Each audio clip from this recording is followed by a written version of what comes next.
And we agreed to, because Mr. Big was going to be down there for a few days before he had to go back off and literally run the world. And so the next day we took him to a house way up the hill, which everybody lives up the hill in Laguna. Everybody lives up the hill in Maui. And I don't like living up the hill personally. It just bugs me that, sure, you get the killer view and the killer sunset, but man, you are so far from the beach. And it's a beach town, Laguna Beach. They're going to go to the beach, trust me.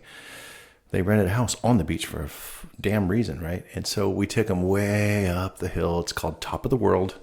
That's where there's only 2 elementary schools in Laguna Beach, people. And one is Top of the World. The other is El Morro. Oh, and that was a consideration too. The schools. Where we talked about, we understood how many bedrooms they needed and the basic layout of the house. They did have school-age children. Yeah. And so being somewhat in a proximity to one of the 2 schools was important. So we did know that. And I think that actually was some of the negative, if there was any negative at all, on the South Laguna house, was that it wasn't near one of those schools. And now the house up the hill that we were about to show them was really close to the elementary school. It literally was around the corner. It literally was around the corner. It was around the corner. They could have walked the kids to school in the morning. And it was a brand new build, brand new house. Mr. Big liked the house, walked straight out to the edge of the property, hands on his hips, looked out, turned around, took it all in, loved the house. There was one problem, and there was a bedroom count issue. It was one short. So we scratched that one, and it was a painful scratch off, though. We really tried to figure out how to make that work. That was a bitchin' house. I really, and it was kind of down a little private easement where only 2 houses shared this little private easement, and then it I don't know who ended up buying the house. It was a groovy house. Yeah. So I mean, this is the 3rd house we've shown them, and it was under budget. Yeah. So it's the 3rd house that we've shown them, and so we're basically 1 bad, 2 good. And, we're feeling a little better about our, how they're perceiving us, how we're doing. I mean, we're feeling pretty good that we're on the right track. Yeah. So then we decide we can take you to this home up in Newport. Do you know anything about Newport? No, we know nothing about Newport. Oh, okay. Well, I'm kind of from that area, so let's head up there. That was almost a fatal mistake, wasn't it? It was. We literally... I think I could feel the line. I could feel the line stretching and breaking on this one. It really was a really bad mistake on our part. So we make an appointment to see this house up in Newport, and the agent was a mother effer to deal with. He just had all kinds of attitude. So we're standing there waiting for this agent who was late. He was really late. Right. So we're there with the Bigs. We're standing out. Waiting outside. And all of a sudden he looks at me like the 7th plane in a row is flying over. He goes, when does that stop? I said, it's at 10 p.m. Yeah. And he's like, oh my God. He's just looking at me. He looks at looks at Mrs. Big, and they both, and I go, no. Don't look at her. Don't make eye contact. So, agent pulls up in his Range Rover, jumps out. He has 2 kids with him. And he's like, oh, I'm sorry, I'm late. And he's making all apologies. And I had to bring the kids with me. I'm like, oh my God, dude, you've got to be kidding. And Mr. Big just looks at me. He goes, I think he even said, this is going to be interesting. And we go in the house. The house was cool. The house was great. He did his thing. He walked out to the bow of the ship. He looked, hands on his hips, turned around. He looked at me, goes, that Coast Highway's really loud. I go, yeah, it quiets down around midnight. So he says, we're out of here. And we get in our cars and we part ways. And I make an appointment to see the other house, which I think I've already made the appointment, and we can't show him the other house for a couple days because the agent was, number one, super hard to deal with. He's BMOC, remember? Or we're going to call him BMOC. And BMOC is going to run the show no matter what, even though I'm the selling agent. And we finally get into...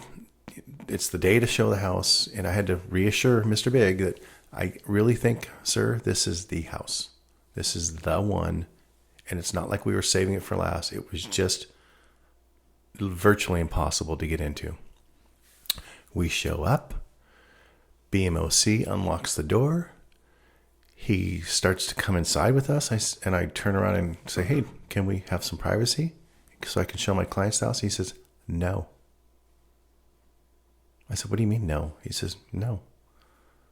I'm not leaving you guys alone in this house. I said, okay. We go upstairs and he plops himself on the couch. Mm-hmm. Yeah, he sat there while we went through the house. And I do remember that you had said to him, hey, as a courtesy to my client, can we have the house to ourselves? Can you go outside or something? He straight up told you no. And it was embarrassing because then like Mr. Big is looking at you like, why is this guy here? Yeah. And you're just like, I have no idea. He's just being rude. Yep. And it was a power play. I mean, that was really him trying to set this tone with you that he was going to play, call the shots. Yeah. And yeah, he sat there on that living room couch while we toured that house. On his BlackBerry. Yeah. On his BlackBerry Curve. Yeah. And, we know now that they wanted to double in that deal. They wanted to bring their own buyer and they wanted to snag it coming and going. And if I could tell a little story, I look at Big Man on Campus, BMOC. He was a lion, and there was a pack of lions that were flanking him. And I was simply a wildebeest that had made my way across the plains. And if I could tell a little story, when my daughters were little, we had limited cable. We just didn't want to be like these cable TV people, and we just wanted to raise our daughters kind of like free of all the commercial stuff. So one night I said to the girls, hey, there's a nature show coming on, and it's like Animals of Africa. And they're like, yay, Daddy, let's watch this. And my daughters are super close in age. They're like a year and a half apart. So get my little chickies on the couch with me, and we're going to watch this show. And it's the Serengeti. And as far as you can see, there's just this brown ribbon from this helicopter shot of wildebeest going across the plain. And they're on the way to the river to finally they're searching for water.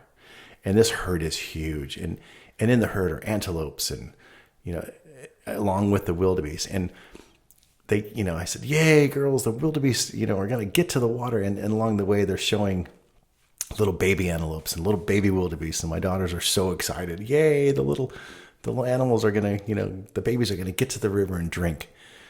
And sure as shit, they get to the river and the herd just skids to a stop. And they're up on the embankment, and it's just about, 10 feet up, a little slope. And in that water are the crocodiles. Mm. And they got to get across this river. And it's not the widest river, but they got to get across it because on the other side are the green pastures. And so the crocodiles are just waiting. And sure enough, Well, are they crocodiles in the water or are they alligators? Oh, babe, that's easy to tell. How? Well, an alligator you're going to see later. A crocodile you're going to see in a while. I had that coming. Yeah, you did. Because you're interrupting my flow and my jam. Anyways, I love you for it. So one by one, the wildebeest start, they step into the water and bam, they get snagged up by the ankles from the crocodiles. Another 10 go in, and only 3 get snagged up by the crocodiles, by the ankles. Hence the word ankle biters. And then pretty soon the herd just overruns the crocodiles, and they get up on the embankment. And, during this, my daughters are like, Daddy, turn it off. Oh, yeah, my that God. Could be traumatizing. I go, hey, girls, just wait. Because on the other side are the lions. Like, I don't want to watch the lions eat. I go, but the lions have baby kitties. Kitten lions. You like kitten lions? Yeah, we do. I'm like, well, the kitties are hungry. And how ugly is that wildebeest? They're like, ugly? I go, good. Who do you want to win? The little baby lions or the ugly wildebeest? And they're like, the baby lions. So we don't push pause. We keep the show going. And the whole herd comes across. And pretty soon, man, they're getting taken down by the pride. And they're getting snagged up by these lions.